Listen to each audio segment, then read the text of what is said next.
Imagine this. You've been in power for just over a year. You promised change.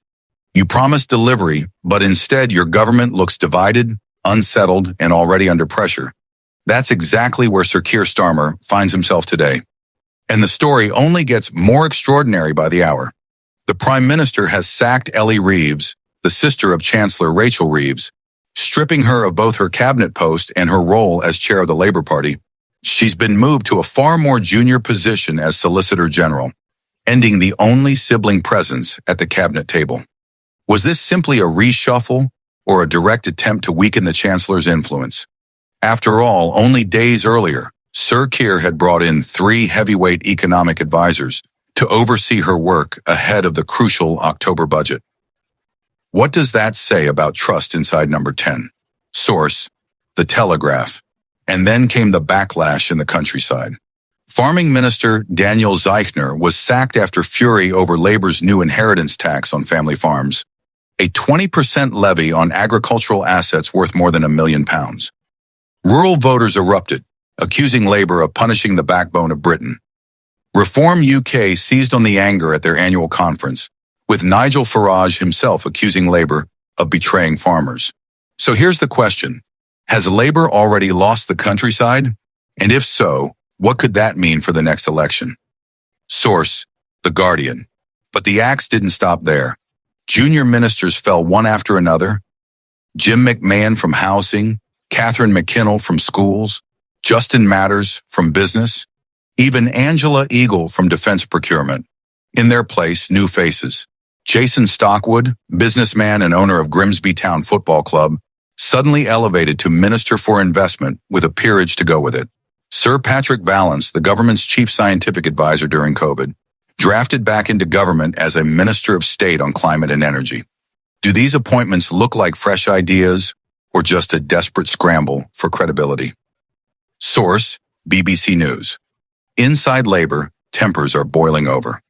One MP described the reshuffle as nothing more than shifting deck chairs on the Titanic. A sacked minister was quoted as saying he would destroy Starmer. Rosie Duffield, once a Labour MP herself, now independent, declared the Prime Minister's days were numbered. So I want to ask you, is this the start of a collapse inside the Labour Party? Or can Starmer still pull the pieces together? Tell us in the comments because your views shape this debate. Source: Daily Mail. Meanwhile, Angela Rayner, who only just resigned, is facing her own personal crisis. Her salary has fallen by over £60,000 a year. Reports suggest she may struggle to keep up the mortgage on her £800,000 second home in Hove. On top of that, a possible tax penalty of more than £50,000 hangs over her for failing to pay the correct stamp duty. For someone once seen as the human face of Labour, is this a political downfall too far? Or do you think she could still stage a comeback? Source: The Independent. So let's step back for a moment. The government is riven by reshuffles, revolts, and resignations. The countryside is in open rebellion. The Chancellor's authority is under threat. Public anger is growing over taxes, energy bills, and the NHS. Even Labour MPs admit voters are struggling to name a single positive achievement. So where does this leave Britain? Is Starmer's leadership already unraveling? Can Labour keep its landslide majority intact when it faces elections in Scotland, Wales, and English cities next year? Can Britain afford a Prime Minister who is constantly firefighting rather than delivering? And crucially, do you think this government has a real plan? Or is it simply stumbling from one crisis to the next? Leave your answers below. Do you see a government on the edge of collapse, or one that can still recover and deliver for ordinary people?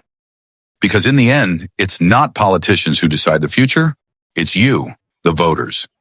Stay with us here on England. Now 7 for more straight talk from Number 10 to the corridors of Westminster. If you want the truth behind the headlines, make sure you subscribe and turn on notifications.